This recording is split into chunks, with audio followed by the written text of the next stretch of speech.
You are 22. You have a smartphone, a boring 9-to-5 job, and $2,500 in your savings account. You see a video on TikTok.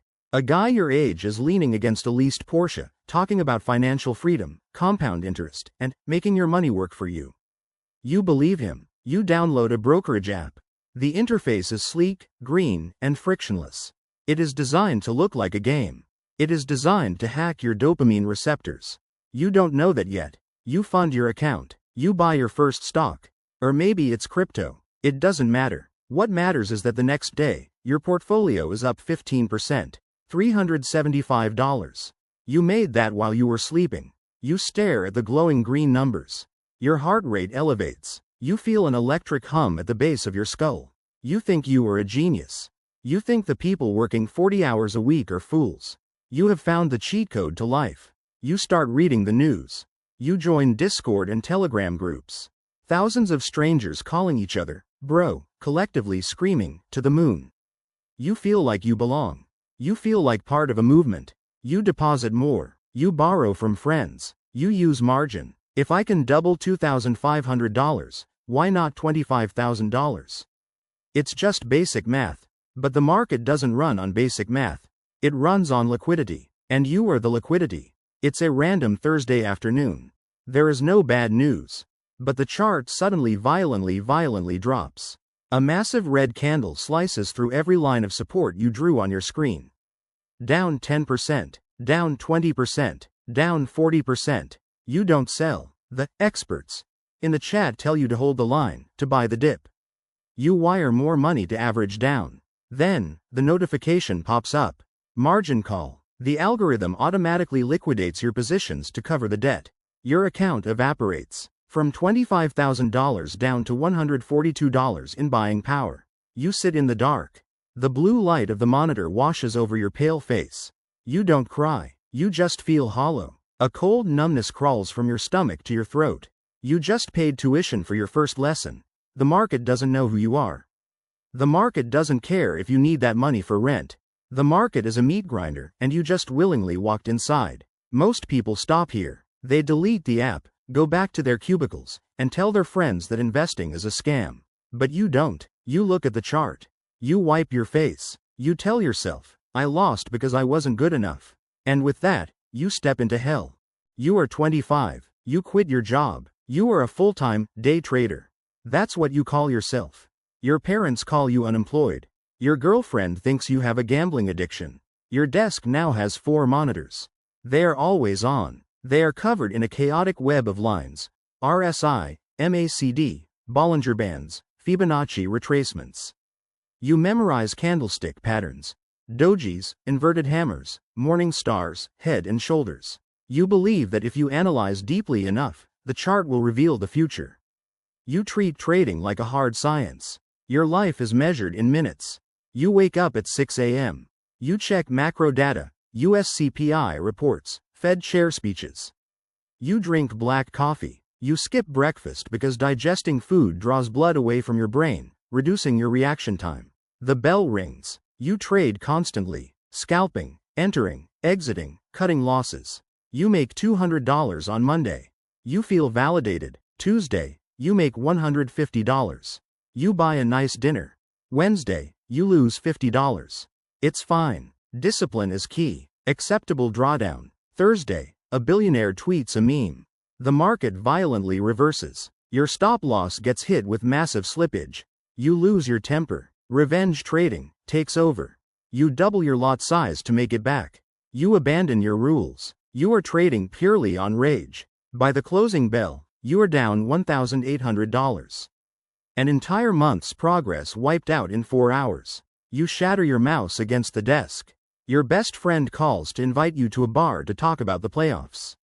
You hear his voice and realize how alien he sounds. You don't care about sports. You don't care about the weather. Your brain has been rewired. You only view reality through the lens of risk and reward. You start to realize a bitter truth. The technical indicators you use are the same ones millions of others use. If everyone sees the same support level, that support level is a trap. The whales know exactly where your stop loss is. They will flush the price down. trigger your sell order, absorb your liquidity, and immediately reverse the trend. You cannot win a game where the opponent can see your cards. You are a goldfish in a glass bowl, hallucinating that you are in the ocean. You decide you can't trade your own capital anymore. You need big money. You need better tools. You need to be on the side of the people running the game. You are 28. You are wearing a Midtown uniform fleece vest. You walk into a glass and steel building in the financial district. Your badge swipes with a cold electronic beep. You don't trade from your bedroom anymore. You are a prop trader. You trade the firm's money. They give you a $2 million funded account. If you make a profit, you keep 60%. If you hit your 5% max drawdown, you are fired. Instantly. No warnings. You pack your desk into a cardboard box and are escorted out before lunch. The trading floor has 50 other guys. Nobody speaks. The only sound is the frantic clicking of mice and heavy, stressed exhales.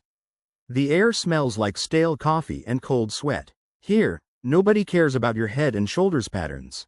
Here, you have military-grade weapons, level 3 order books and order flow software. You don't predict the market anymore. You read the tape. You watch the exact flow of capital. You see thousands of retail buy orders lining up. You spot a massive iceberg order, a pension fund quietly trying to offload shares without crashing the price. Your job is to front-run the whale. You buy before the crowd buys, and you dump your bags on the crowd right before the whale finishes selling. You actively hunt for liquidity pools, specifically, the stop losses of the 25-year-old day trader you used to be. Every time you click, take profit, somewhere in the world, a kid just blew up his account and is resting his forehead on his keyboard. You know this, but you don't care. The capacity for guilt has been excised from your nervous system, replaced entirely by adrenaline. You make $50,000 this month. Your cut is $30,000. You buy a Rolex Submariner. Not to tell time, but because it's a uniform. It's a signal to the other predators on the floor that you survived another month. Your hair is thinning. You have chronic acid reflux. A doctor prescribes mild sedatives so you can sleep, because even when you close your eyes, you see flashing bids and asks. Your relationship falls apart. She says you're physically there, but your mind is always gone. She cries. You watch her cry, but instead of comforting her, your brain unconsciously calculates the exact probability of her moving out, so you can plan how to rearrange the apartment. You are a risk processing machine. Your humanity is eroding, 1 basis point at a time.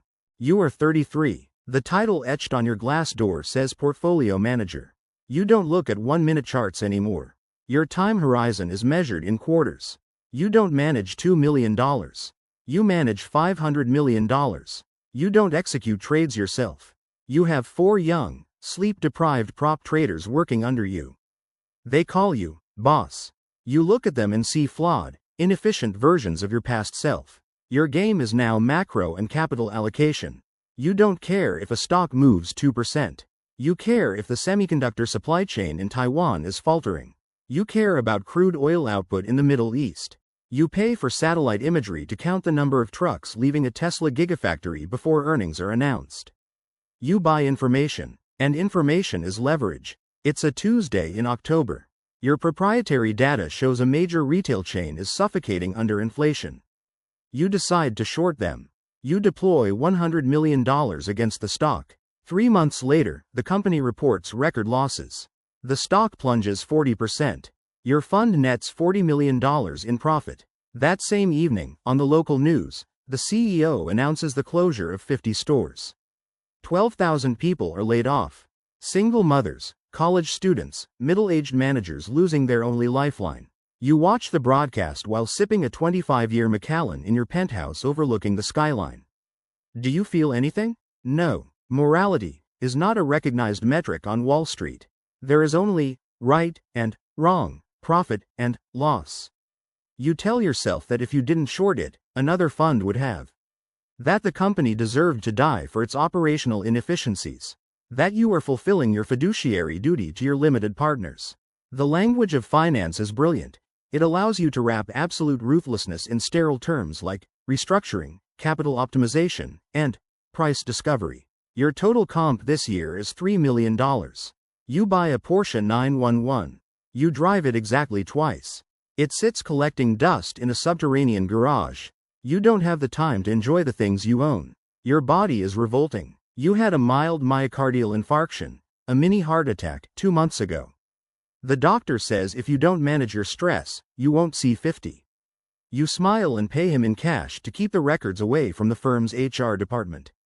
You know that at this level, showing weakness is professional suicide. If rival funds know your health is failing, they will actively hunt your positions. You are near the top of the food chain.